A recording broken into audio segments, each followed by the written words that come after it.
형제라는 단어가 이토록 역겹게 느껴질 줄은 몰랐다.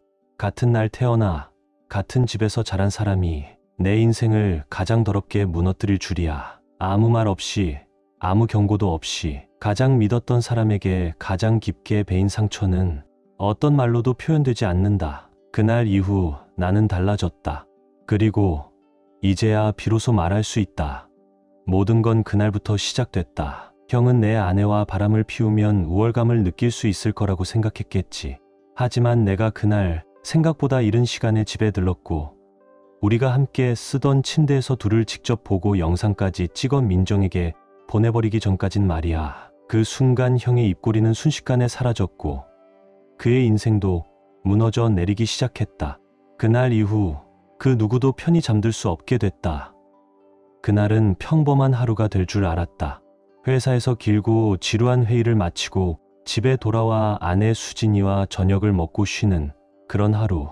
하지만 인생은 때때로 너무 날카롭게 꺾이는 법이다. 그리고 그날 내가 알고 있던 모든 게 산산이 부서졌다. 아침부터 몸이 좀 이상했다. 머리가 욱신거리고 몸도 축 늘어져서 집중이 잘 안 됐다. 그래도 예정된 회의들을 다 소화했고 메일 답장과 보고서 작성까지 버텼다. 하지만 점심 무렵 더는 버틸 수가 없었다. 결국 조퇴하고 집으로 향하기로 했다. 수진이에게는 따로 말하지 않았다. 어차피 집에서 좋아하는 범죄 다큐멘터리를 보거나 블로그에서 본 인테리어 DIY 따라 하느라 바쁠 테니까 집에 도착했을 때 이상할 정도로 조용했다.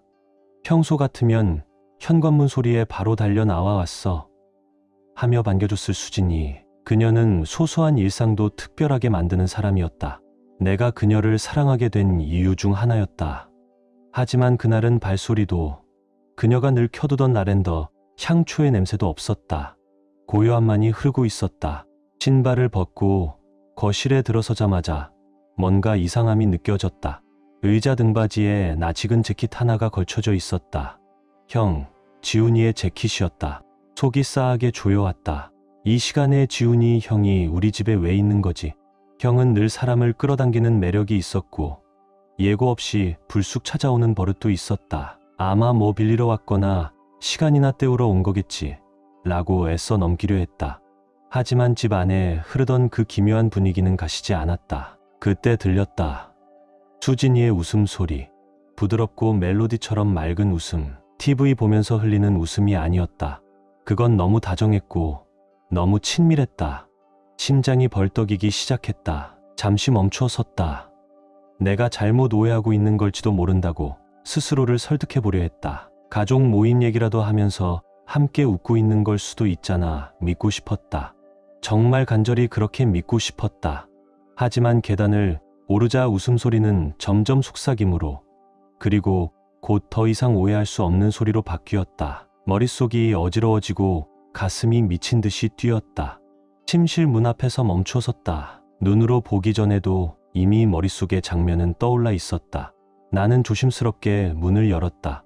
무슨 일이 벌어지고 있을지 정확히는 몰랐지만 최악을 예상하고 있었다. 그리고 거기 우리 침대 위에 얽혀있는 두 사람, 수진이와 형 지훈이. 숨이 턱 막혔다.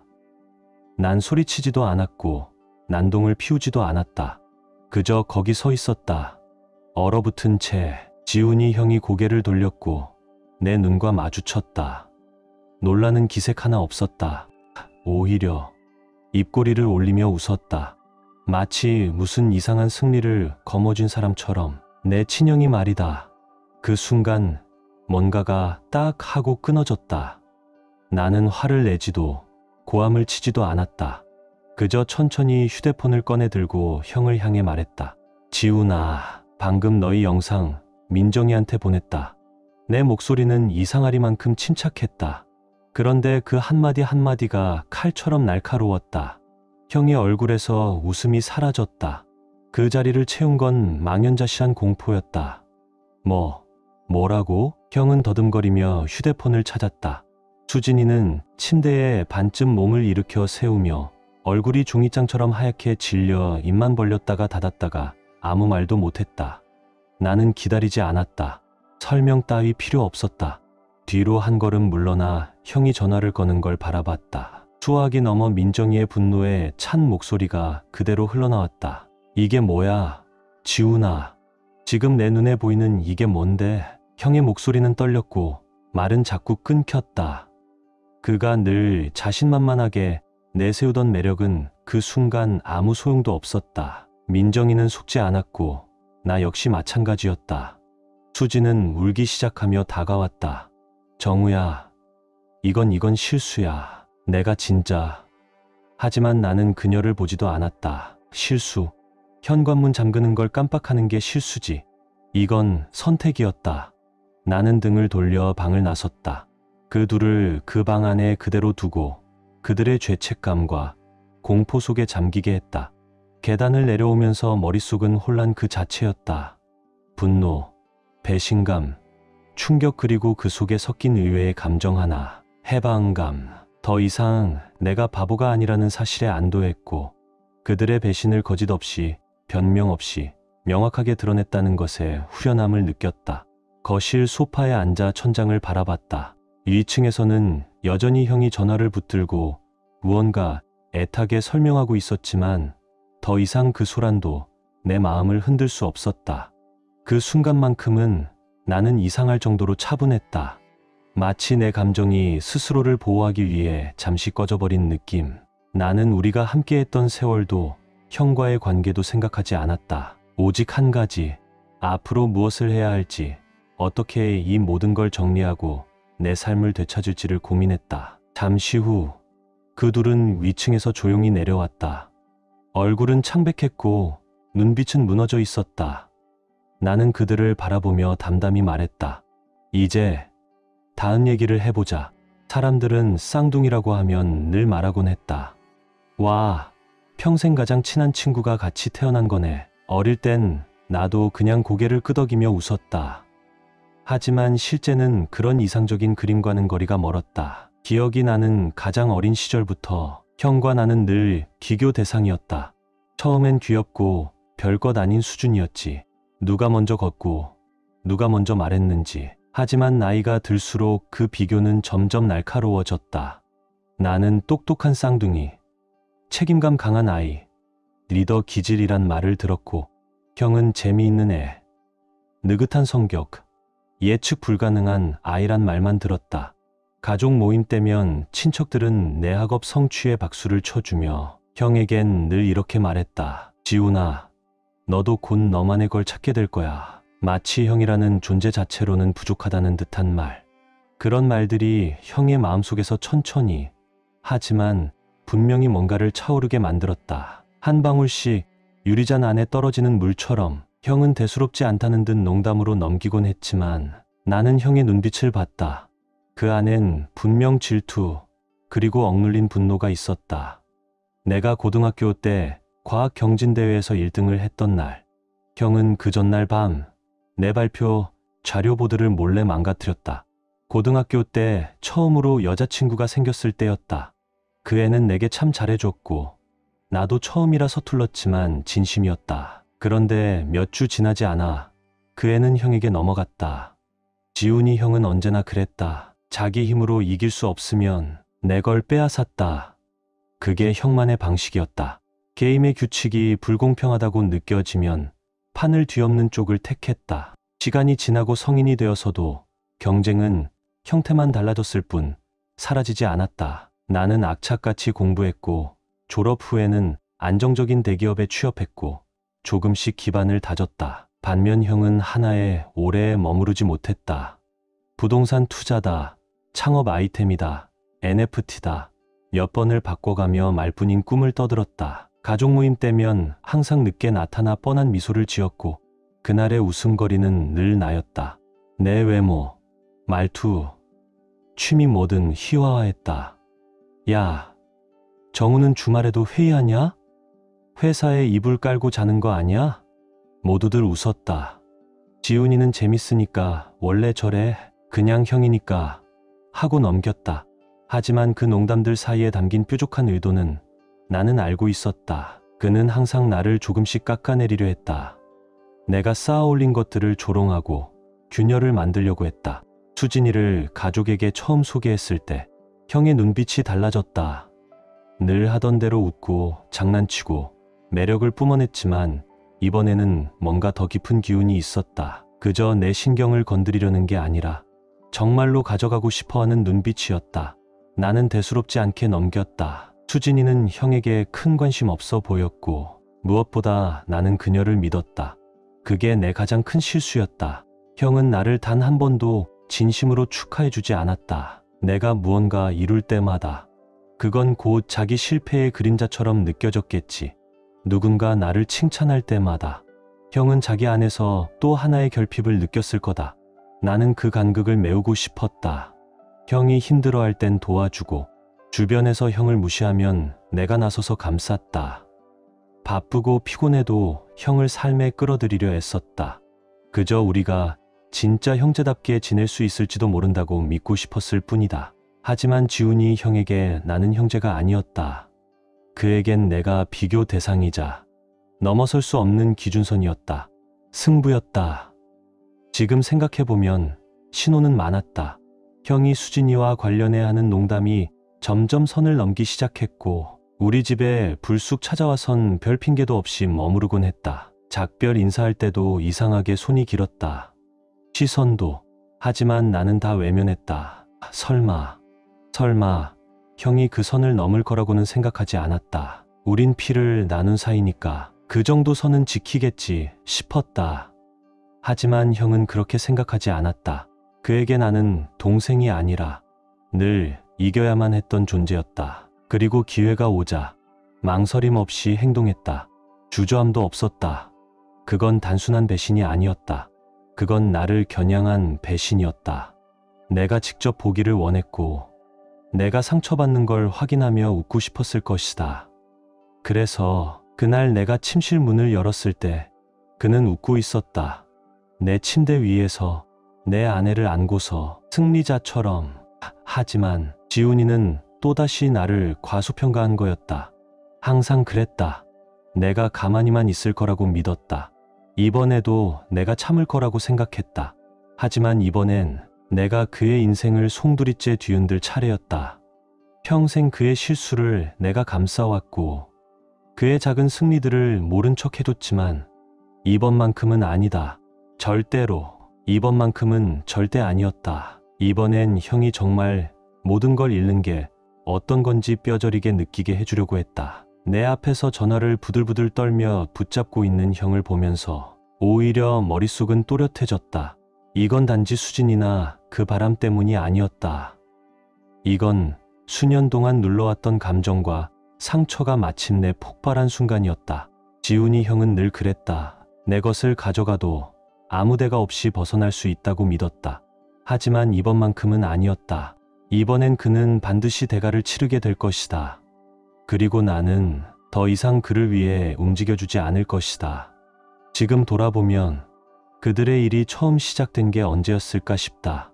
단순히 육체적인 관계가 아니라 서서히 자라났던 그 이상한 연결감 말이다. 내가 너무 늦게야 눈치챘던 그 감정선.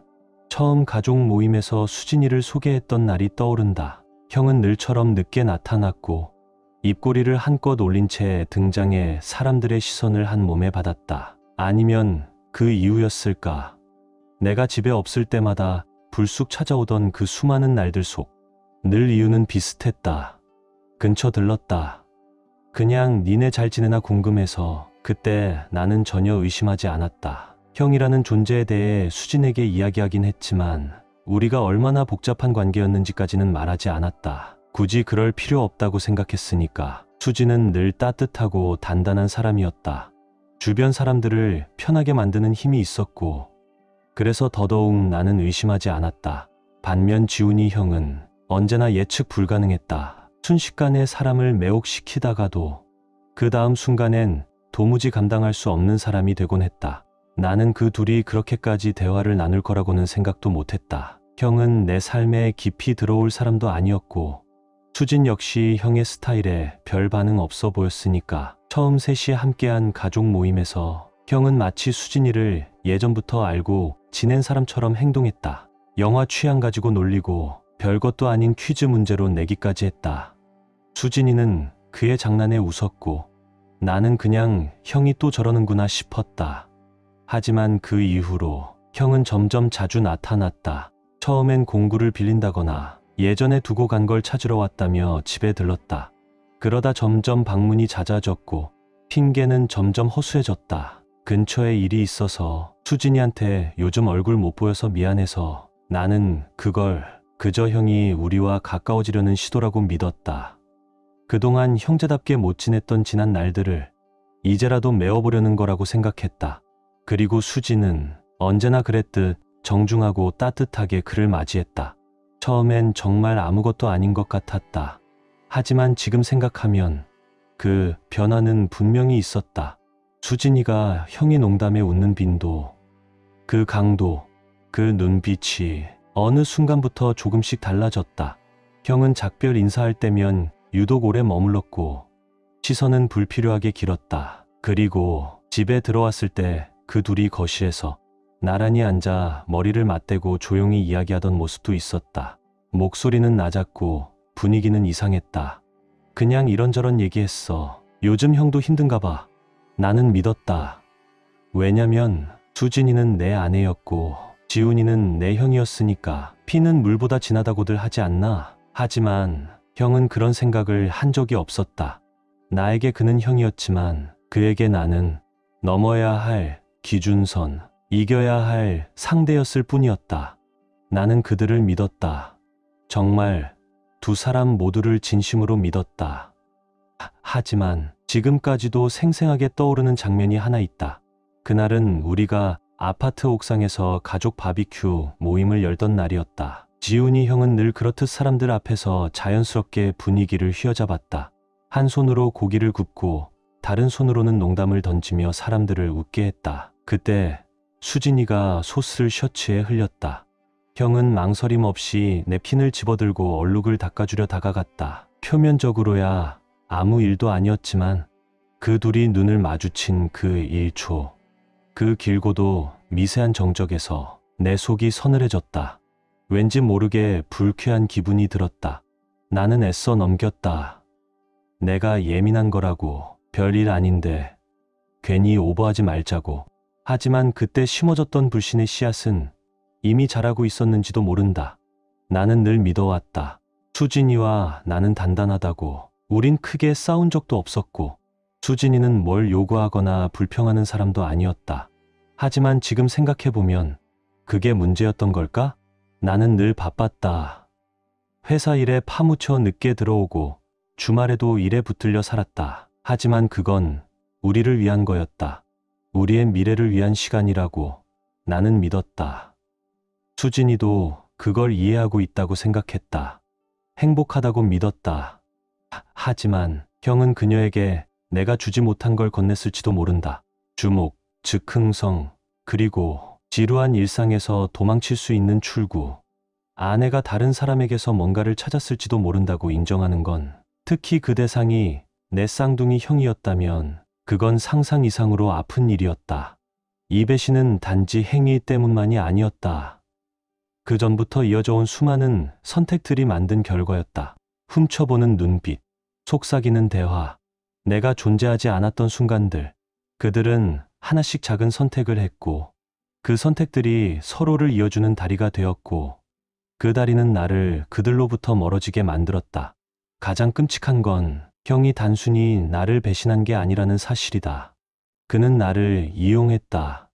내가 바쁜 시기를 알았고 언제 내가 허점을 보이는지도 알았다. 그 모든 걸 활용해서 수진에게 파고들었다. 그리고 수진은 그걸 알면서도 받아들였다. 그게 우리 관계에 어떤 의미일지 뻔히 알면서도 형을 들였다. 그들이 함께 침대에 있는 걸 본 그 순간 더 이상 그 둘 사이가 우연이라거나 감정이 아니라거나 그런 변명은 필요하지 않았다. 그건 부정할 수 없는 현실이었다. 형이 나를 보고 지었던 그 비열한 미소, 그건 단순한 오만이 아니었다. 선언이었다. 내가 가져갔다. 이제 내가 이겼다. 형은 부끄러워하지도 않았고 죄책감도 없었다. 오히려 그 순간을 자랑스럽게 여기고 있었다. 하지만 수진의 얼굴은 달랐다. 그녀에겐 죄책감이 있었다. 그리고 그 이상도. 후회, 배신에 대한 후회가 아니라 들켰다는 것에 대한 후회. 이미 그녀는 오래전에 선택을 했던 거다. 그날 그 순간은 단지 대가를 치르게 된 시점이었을 뿐. 형과 그녀가 무슨 감정으로 서로를 선택했든 무슨 짜릿함이 있었든 간에 그건 이제 대가로 사라질 것이다. 나는 그 사실 하나로 스스로를 붙잡았다. 그들에게 남은 감정 따윈 이제 내가 알 바 아니었다. 그들의 비밀, 그들의 찰나들, 그들의 연대, 그 모든 건 이제 그들만의 것이다. 나는 그 안에 섞이고 싶지도 않았다. 이제는 내가 챙겨야 할 게 있다. 내 자존심, 내 정신, 그리고 그들 없는 내 미래. 그리고 그날 그 방 안에서 나는 그 말을 남겼다. 지금 민정이한테 너희 영상 보냈다. 그 순간부터 모든 것이 변했다. 지훈이 형의 그 오만한 웃음, 분노를 불러일으키던 그 표정, 그게 눈 깜짝할 새에 무너져 내렸다. 형의 얼굴은 경악과 공포로 뒤엉켰고 그 순간만큼은 내 인생에서 처음으로 내가 형보다 우위에 섰다. 뭐라고? 지훈이 형이 떨리는 손으로 휴대폰을 움켜쥐며 물었다. 화면을 조작하며 중얼거리더니 급하게 민정이에게 전화를 걸기 시작했다. 민정. 강하고 똑똑하고 자존심 강한 여자. 배신을 결코 용납하지 않는 사람. 그리고 지훈이 형은 그걸 누구보다 잘 알고 있었다. 민정아, 제발. 형의 목소리는 갈라졌고 그가 내세우던 그 허울 좋은 자신감은 눈앞에서 무너져 내렸다. 나는 팔짱을 낀 채 벽에 기대어 무너지는 형을 그저 지켜봤다. 그래, 걸어봐. 어떻게 되는지 한번 보자. 차갑고 단호하게 말했다. 한 번, 두 번, 그리고 전화를 받은 민정. 멀리서도 그녀 목소리에 담긴 도끼까지 느껴질 정도였다. 지훈아, 이게 뭐야? 내 눈에 보이는 이게 대체 뭔데? 형의 얼굴이 새하얘졌고 그는 더듬거리며 말했다. 아니, 민정아, 그게 그런 게 아니라. 나는 헛웃음을 터뜨렸다. 그런 게 아니라고? 이 상황에서 그 말이 나와? 형이 나를 노려봤지만 그 눈빛엔 더 이상 힘이 없었다. 그는 완전히 몰려 있었고 빠져나올 길이 없었다. 전화기 너머 민정의 목소리는 점점 커졌다. 수진이도 구석에서 멍하니 서 있다가 그녀의 말을 들었다. 내가 지금 누구랑 있는 줄 알아? 네 친동생 아내랑 침대에 있잖아. 지훈아, 이게 어떻게 그런 게 아닐 수가 있어? 형은 말문이 막혔고 민정은 숨도 쉬지 않고 내뱉었다. 너 정말 역겨워. 다신 집에 오지 마. 생각도 하지 마. 난 끝이야. 뚝, 전화가 끊기는 소리. 그 다음엔 숨 막히는 정적. 지훈이 형은 여전히 귀에 전화기를 대고 서 있었다. 마치 민정이 다시 전화를 걸어줄 거라고 믿는 듯이. 하지만 그럴 리 없다는 걸 그도 알고 있었고 나도 알고 있었다. 수진이 이제야 입을 열었다. 지훈아, 나 이렇게 될 줄은 몰랐어. 속삭이듯 말했다. 나는 고개를 돌리지도 않고 대답했다. 그만해. 지훈이도 너도 이게 그냥 벌어진 일이라고 말하려는 거지? 그냥 그렇게 됐다고? 형이 나를 향해 고개를 돌렸다. 그의 얼굴엔 두려움이 분노로 바뀌고 있었다. 왜 그렇게까지 한 거야? 굳이 민정이한테까지 알릴 필요 있었냐고. 나랑 얘기했으면 됐잖아. 나는 한 걸음 다가섰다. 목소리는 낮고 차갑고 위험할 정도로 담담했다. 내가 왜 그렇게 했냐고? 진심으로 물어보는 거야. 형, 내 집에서, 내 침대에서 내 아내랑 그런 짓을 해놓고 그걸 내가 참았어야 했다고? 이제 내가 감히 뭘 요구할 자격은 없다. 형은 내 눈을 피했다. 어깨는 축 처졌고 마치 모든 걸 잃은 남자처럼 침대의 가장자리에 주저앉았다. 민정이 날 떠날 거야. 형은 거의 중얼거리듯 말했다. 나는 냉소적으로 대답했다. 잘 됐네. 그 사람은 널 놓고 더 나은 사람 만날 수 있을 테니까. 수진이 한 발 앞으로 나왔다. 정우야, 제발 나는 그녀의 말을 자르듯 차갑게 잘랐다. 하지마. 그 어떤 말도 듣고 싶지 않으니까. 그녀는 울고 있었지만 그 모습조차 내게는 아무런 감정도 일으키지 못했다. 사랑이든 연민이든 그 모든 감정은 이미 그녀의 배신 아래에서 묻혀버렸다. 방 안은 질식할 것처럼 답답했고 그들 둘의 죄책감과 내 분노로 가득 차 있었다. 나는 더 이상 이 공간에 머물 수 없었다. 나는 지훈이 형을 향해 천천히 말했다. 이제 나가. 지금 당장. 형은 그 자리에 얼어붙은 듯 가만히 서 있었다. 여전히 손에 쥔 휴대폰만 꼭 붙잡고 있었다. 마치 마지막 남은 구명줄이라도 되는 것처럼. 근데 나 지금 어디로 가야 돼? 형은 힘없이 물었다. 나는 눈도 깜빡이지 않고 대답했다. 그건 내 알바 아니야. 내가 만든 일이니까 내가 감당해. 다만 내 침대는 쓰지 마. 이제 내 자리는 없어. 형은 천천히 일어섰고 그 눈빛이 수진이를 향했지만 그녀도 마찬가지로 공허한 얼굴이었다. 둘 다 말없이 방을 빠져나갔다. 나는 그 뒤를 따라 현관까지 나왔다.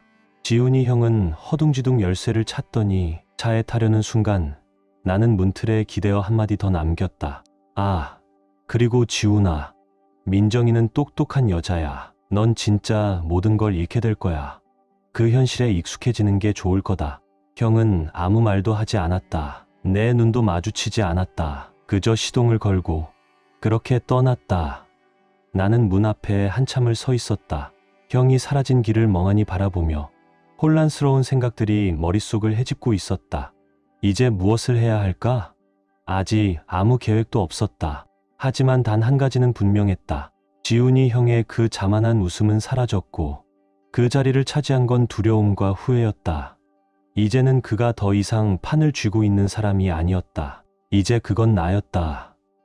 그리고 나는 그걸 절대 놓치지 않을 생각이었다. 문을 닫고 집 안으로 들어온 순간 고요함이 날 집어삼켰다. 그 무거운 정적은 그 어떤 고함보다 날 숨막히게 했다. 나는 그 자리에 잠시 멈춰 섰다. 조금 전까지 그들이 서 있던 공간을 멍하니 바라보며 내 안에 몰아치는 감정들을 정리하려 애썼다. 분노, 배신감, 슬픔, 그리고 어쩌면 약간의 해방감. 모순된 감정들이 한꺼번에 덮쳐왔지만 그 안에 단 하나 없는 감정이 있었다. 후회. 나는 후회하지 않았다. 지훈이와 수진이 그들의 진짜 모습을 드러낸 건 옳은 일이었다. 아니, 반드시 해야만 했던 일이었다. 나는 거실로 걸어가 소파에 주저앉았다. 몸이 천근만근 무거웠고 온몸의 기운이 빠져나간 듯했다. 탁자 위에서 휴대폰이 진동했다. 본능적으로 집어들었다. 발신자 민정. 말해줘서 고마워. 그 다음은 내가 알아서 할게. 짧고 단호한 문자. 그게 바로 민정이었다. 군더더기 없는 사람. 그 문자를 보는 순간 나는 확신했다. 지훈이 형의 인생은 이제 무너질 일만 남았다. 민정은 강한 사람이다. 절대 쉽게 넘기지 않을 것이다. 잠깐, 아주 잠깐 형이 불쌍하다는 생각이 스쳤다. 하지만 곧 떠올랐다. 그날 그 침대 위에서 그가 지었던 그 비열한 미소, 그 장면은 평생 내 머릿속에 남을 것이다. 나는 부모님에게 전화해야 할까 고민했다. 그들도 이 사실을 알아야 하지 않을까? 하지만 도대체 뭐라고 말을 꺼내야 하지?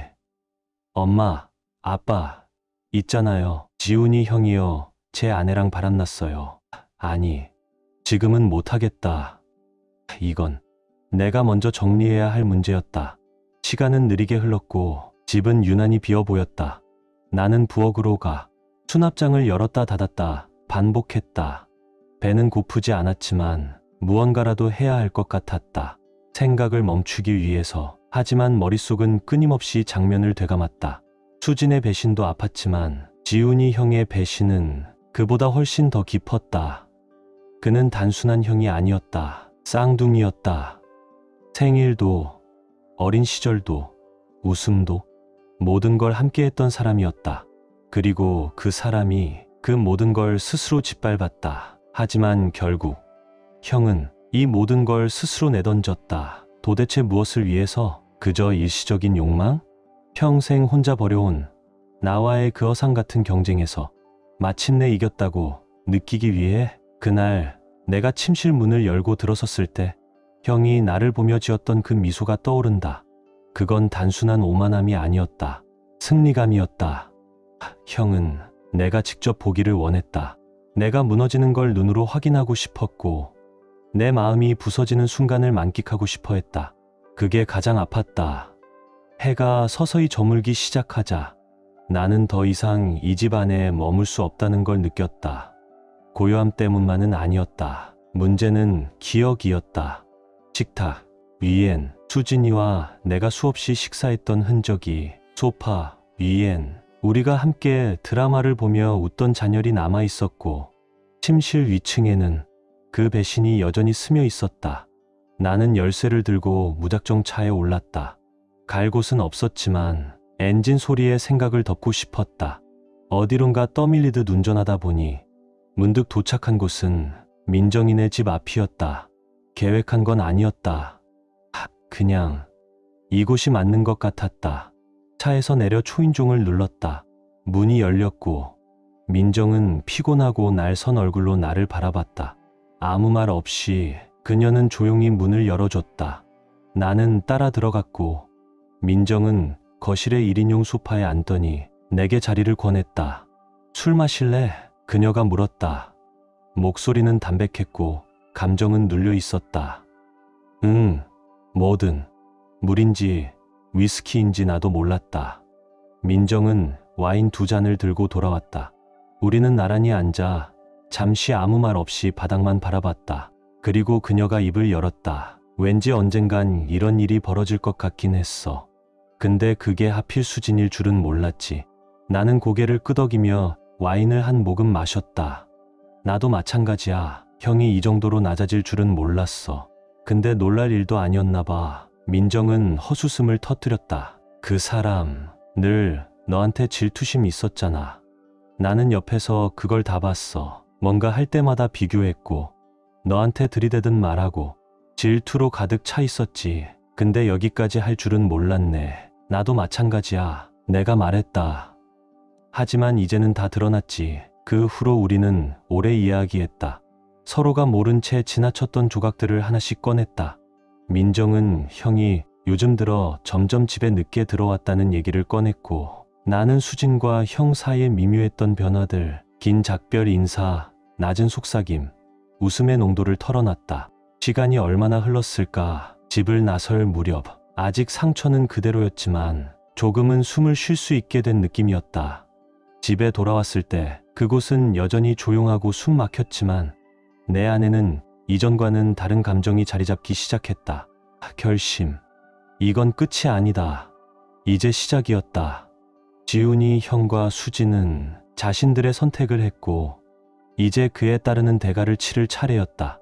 앞으로 무슨 일이 벌어질진 나도 잘 몰랐다. 이혼 서류, 가족과의 충돌, 끝없는 설명들 복잡하겠지. 하지만 한 가지는 확실했다. 나는 이 일에 무너지지 않을 것이다. 지훈이 형은 자신이 이겼다고 생각했을지 몰라도 게임은 끝나지 않았다. 아직 끝나지 않았다. 그 며칠은 정말 눈 깜짝할 사이에 지나갔다. 전화, 서류 작업, 복잡한 생각들. 모든 것이 뿌옇고 흐릿했다. 하지만 마음은 명확했다. 나는 무엇을 해야 하는지 알고 있었다. 수진과 더는 함께할 수 없었다. 그녀가 벌인 일을 생각하면 그 어떤 용서의 여지도 남지 않았다. 그리고 지훈이 형과는 앞으로 어떤 관계도 유지할 수 없었다. 그 배신은 너무 깊었고 시간이 지나도 지워지지 않을 상처였다. 이혼을 결정하는 건 쉽지 않았다. 하지만 그것만이 내가 스스로를 지킬 수 있는 유일한 방법이었다. 그 다음날 아침, 나는 변호사에게 전화를 걸었다.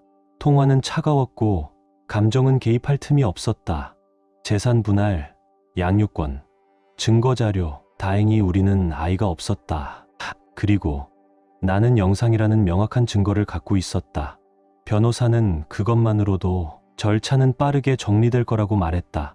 놀랍게도 수지는 크게 반항하지 않았다. 서류를 건넸을 때 그녀는 거의 체념한 듯 중얼거렸다. 나 이런 대우받아도 싸. 그 말엔 처음으로 나도 고개를 끄덕였다.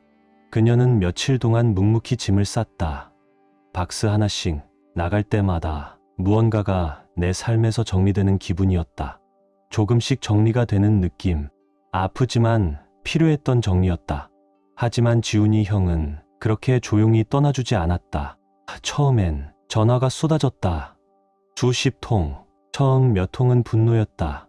도대체 왜 민정이한테 영상을 보낸 거야? 넌 내 인생을 망쳐놨어. 나는 전화를 끊었다. 다시 걸려왔다. 정우야, 진심으로 널 해치려던 건 아니었어. 그냥 그렇게 된 거야. 우리 이제 그만 넘기자. 응? 넘기자. 그 뻔뻔한 말에 웃음이 나올 뻔했다. 나는 단호하게 말했다. 다시는 연락하지 마. 하지만 지훈이 형은 절대 아니라는 말을 가만히 듣는 사람이 아니었다. 전화가 안 되자 이젠 우리 집에 직접 찾아왔다. 나는 문을 열지 않았다. 대신 현관 밖으로 나가 두 팔을 교차한 채 그를 바라봤다. 뭐하러 왔어? 정우야, 진짜 이번엔 얼굴 보고 얘기하고 싶어서 부탁이야. 나는 차가운 톤으로 말했다. 지훈아, 더 이상 할 얘기 없어. 너는 내 선택을 했고 이제는 그 대가를 받아야 해. 정우야, 제발. 그가 거의 매달리듯 말했지만 나는 그대로 현관문을 닫았다. 그건 분노 때문만은 아니었다. 그보단 자기 보호였다. 그를 다시 들인다는 건 독사를 내 집 안에 들이는 것과 다름없었다. 그 사이 민정은 지훈이를 상대로 정식 소송을 걸었다. 단순한 이혼이 아니었다. 위자료, 재산 분할, 심지어 주택 명의까지 전부 걸고 나섰다. 그리고 나는 그녀를 응원했다. 모든 걸 잃어야 할 사람은 바로 지훈이었다. 부모님도 결국 알게 되었다. 당연히 충격을 받으셨고, 하지만 완전히 놀라운 일은 아니었다. 어느 날 엄마는 내게 조용히 말했다. 지훈이는 항상 다루기 힘든 아이였지. 근데 이건 정말 뭐라고 말을 해야 할지 모르겠다. 아빠는 더 단호했다. 나는 이제 그 자식, 내 아들로 생각하지 않는다. 가족한테 그딴 짓은 안 해. 부모님의 지지가 마음 깊은 위로가 될 줄 알았는데 이상하게 전혀 그렇지 않았다. 이 모든 과정이 속이 시원하진 않았다. 통쾌함이나 복수의 쾌감 같은 건 끝내 오지 않았다. 수지는 조용히 사라졌다. 나와 관련된 사람들 앞에 모습을 드러내는 일도 없었고 지인의 집에 머무르며 조용히 지냈다. 가끔 문자 한두 개가 오긴 했다. 미안하다는 말, 용서를 구하는 말. 나는 단 한 번도 답하지 않았다. 왜 그랬냐고? 무엇을 바꾸겠다는 건지 모르겠으니까. 그녀를 용서한다고 해서 그녀가 했던 일이 사라지진 않을 테니까. 법적 절차는 생각보다 빨리 진행됐다. 내가 가진 증거가 워낙 명확했고 수진과 지훈 모두 반박할 여지가 없었다. 이혼이 최종적으로 확정된 날, 이상하게도 숨이 쉬어졌다.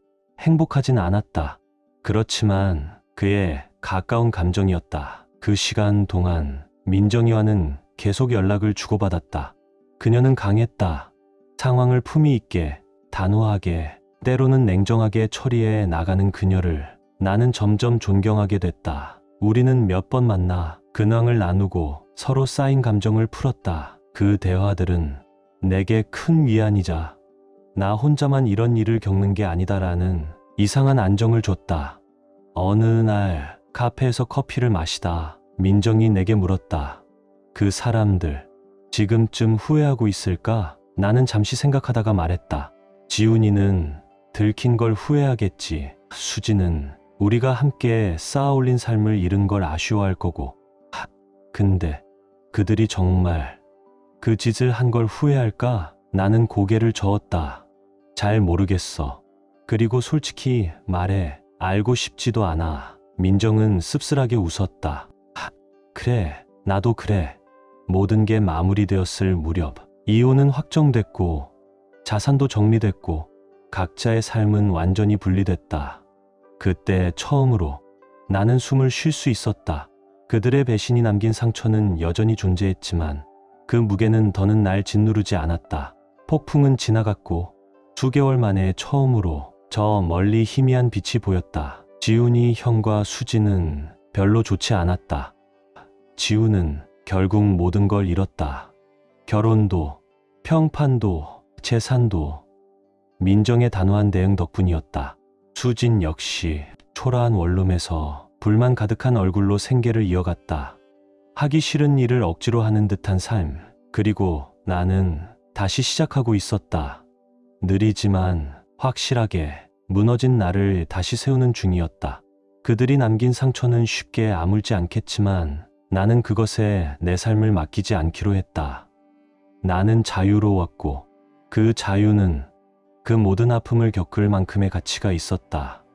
법적 절차가 끝나자 삶은 이상할 만큼 조용해졌다. 수지는 공식적으로 내 삶에서 사라졌고 모든 것이 정리되었지만 집 안에는 여전히 무언가가 남아 있었다. 공기엔 배신의 흔적이 스며 있었고 모든 방이 기억으로 가득 차 있었다. 좋았던 기억은 이젠 거짓말처럼 느껴졌고 나쁘다는 걸 알지 못했던 순간들도 이제 와선 명확히 떠올랐다. 나는 이 집에 더는 머무를 수 없다고 느꼈다. 이곳은 더 이상 내가 머물 공간이 아니었다. 그래서 바꾸기 시작했다. 가장 먼저 침실, 침대, 커튼, 벽지 전부 갈아엎었다. 하나하나 직접 뜯어내고 나답게 다시 채웠다. 이건 단순한 인테리어가 아니었다. 이건 내 공간을 되찾는 일이었다. 나를 다시 정으로 만드는 과정이었다. 하지만 상처란 가구를 바꾼다고 사라지는 게 아니다. 그 배신은 내가 예상했던 것보다 더 깊은 상처를 남겼다. 어떤 밤은 소파에 앉아 그 장면을 반복 재생하듯 떠올렸다. 지훈이 형의 그 자만 가득한 미소, 수진이의 새하얀 얼굴, 그리고 전화기 너머로 들리던 민정의 분노 섞인 목소리. 그건 멈추지 않는 루프였다. 끄고 싶어도 꺼지지 않았다. 그 와중에도 민정이와는 꾸준히 연락을 주고받았다. 처음엔 변호사 얘기, 소송 진행 상황, 이혼 서류 같은 현실적인 이야기들이었지만 시간이 지나면서 대화는 점점 더 개인적인 것으로 바뀌었다. 우리는 서로의 분노를 털어놨고 상처를 공유했고 때때로는 이 엉망진창 속에서도 웃지 않으면 견딜 수 없는 순간들을 함께 흘려보내곤 했다. 도대체 어떻게 저런 인간을 남편이라 믿고 살았는지 모르겠어. 민정이 전화기 너머로 말했다. 그건 나도 마찬가지야. 근데 뭐 이제 둘이 남았으니 서로 챙기겠지.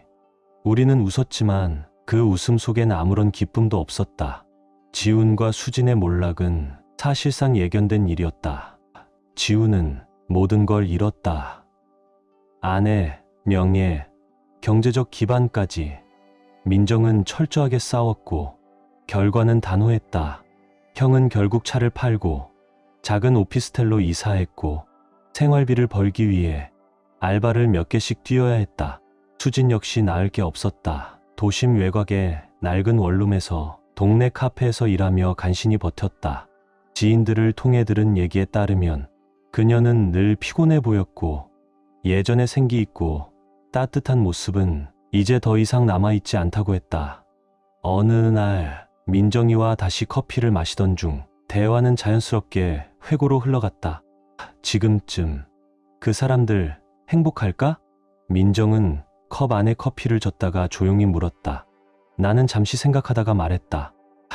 글쎄, 행복이 뭔지도 모를걸. 둘은 그 관계가 짜릿하다고 착각했을 거야. 모든 걸 걸 만한 가치가 있다고 믿었겠지. 근데 결국엔 지금 남은 건 자네뿐이잖아. 민정은 고개를 끄덕이며 웃었다. 웃기지 않아? 자기들이 얼마나 똑똑하고 절대 들키지 않을 거라 생각했을 텐데 결국엔 아무것도 남지 않았네. 그 말엔 더 이상 할 말이 없었다. 그저 진실이었다. 지훈과 수진은 배신 위에 무언가를 쌓을 수 있다고 믿었을지 몰라도 그 무게는 너무 컸다. 그들의 관계는 그 무게에 눌려 처참하게 무너졌다. 소문에 따르면 요즘은 서로 말다툼도 자주 한다고 한다. 비밀스럽고 달콤했던 관계는 이제 세상에 드러난 실패로 전락했다. 늘 매력으로 사람을 홀리던 지훈은 결국 혼자가 되었고 사람들은 더 이상 그를 칭찬하지 않았다. 그저 동생을 배신한 사람, 그 이상도 이하도 아니었다. 수진 역시 아무것도 잡지 못한 채 흐릿하게 떠돌 뿐이었다. 그리고 나는 조금씩 나를 다시 찾아가고 있었다. 일에 집중했고 오래 잊고 지냈던 취미를 되살렸고 옛 친구들을 다시 만나며 내가 예전에 어떤 사람이었는지를 떠올렸다. 그리고 늘 해보고 싶었지만 한 번도 실천하지 못했던 지역 보호소에서의 자원봉사도 시작했다. 정리된 공간, 차가운 현실, 그리고 새로운 관계 속에서 나는 조금씩, 정말 조금씩 정우라는 이름을 다시 채워가고 있었다. 민정은 그 여정의 한가운데 있었다. 우리가 함께 겪은 일들은 쉽게 설명할 수 없는 유대를 만들어냈다. 그녀는 내 아픔을, 내 분노를, 그리고 여전히 흔들리는 의심을 누구보다 깊이 이해했다.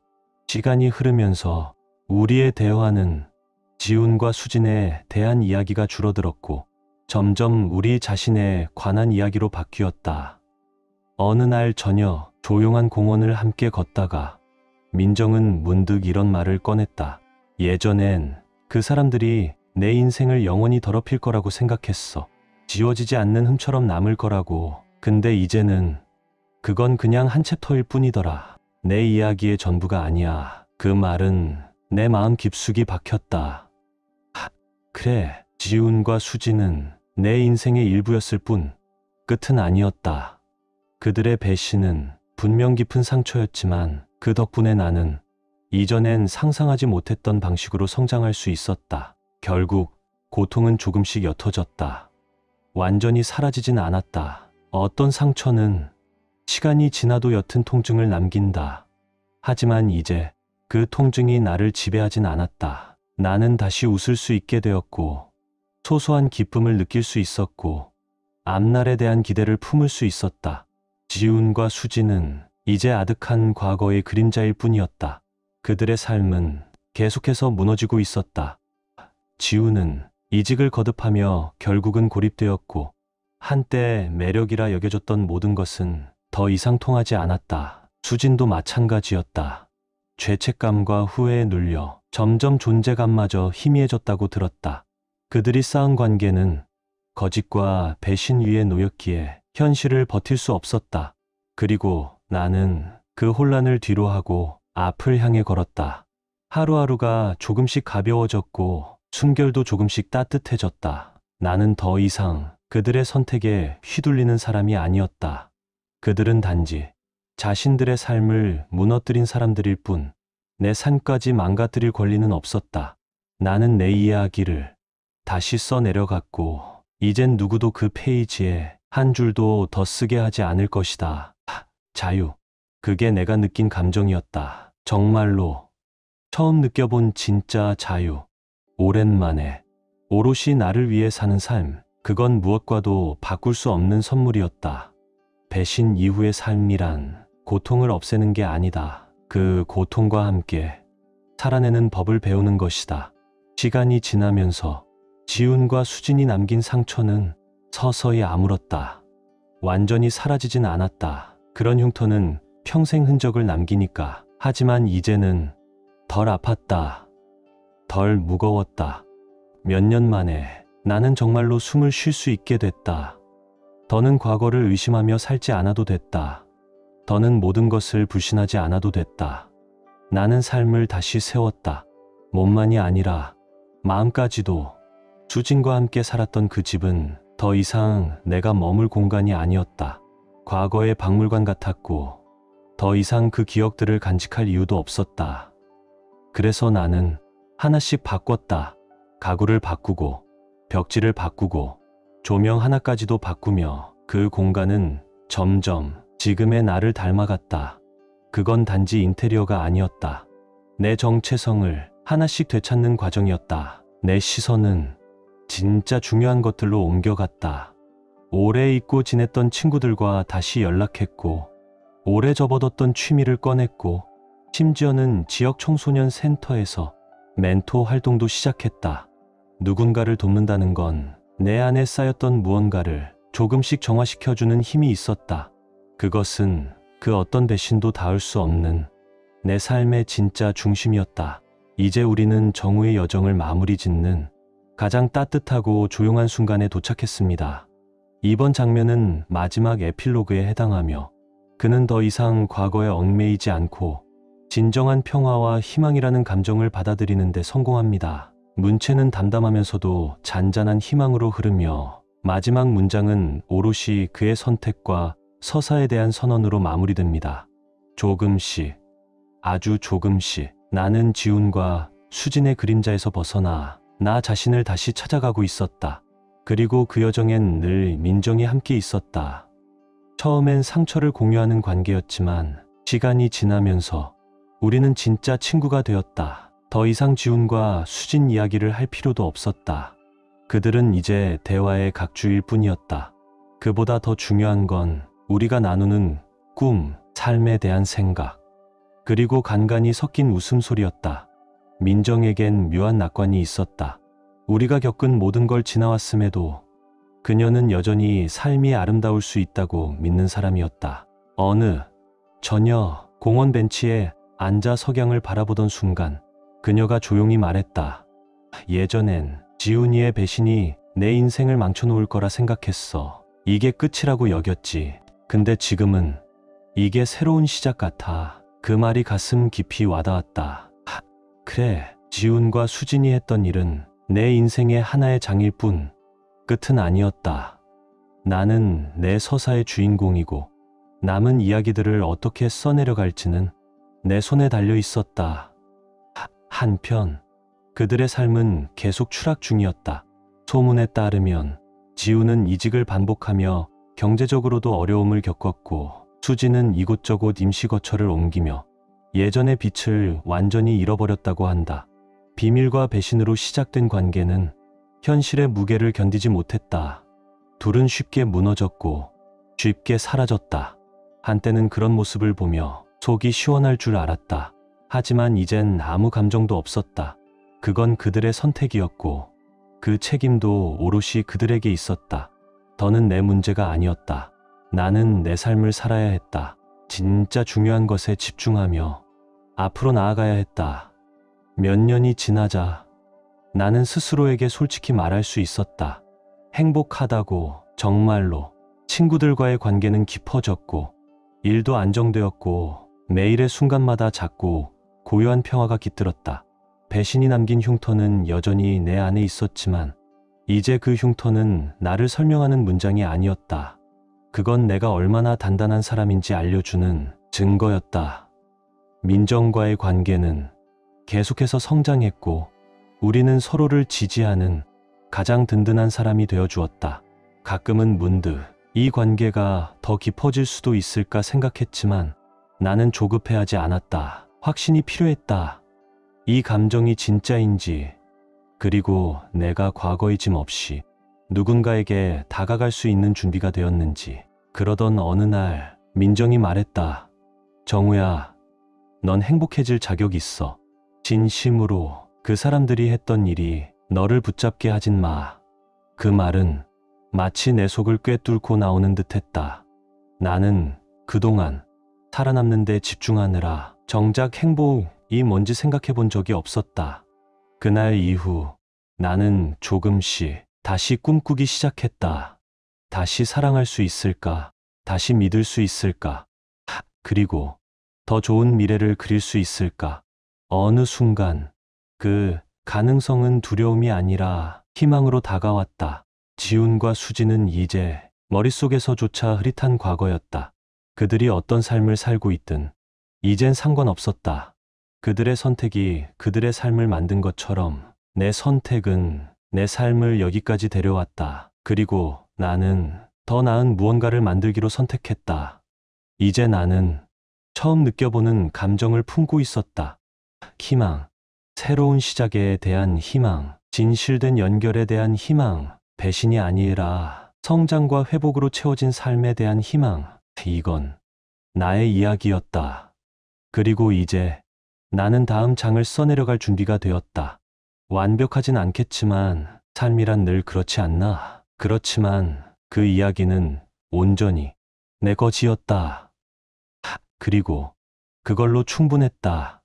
이 이야기를 끝까지 함께 해줘서 정말 고마워요. 누군가의 배신이 인생을 망가뜨릴 순 있어도 완전히 무너뜨릴 순 없다는 걸 우리는 정우의 이야기를 통해 알게 되었죠. 혹시 지금 상처 속에 있다면 부디 이 이야기가 작은 위로가 되었길 바라요. 구독과 좋아요 꼭 부탁드릴게요. 우리 다음 이야기에서 또 만나요.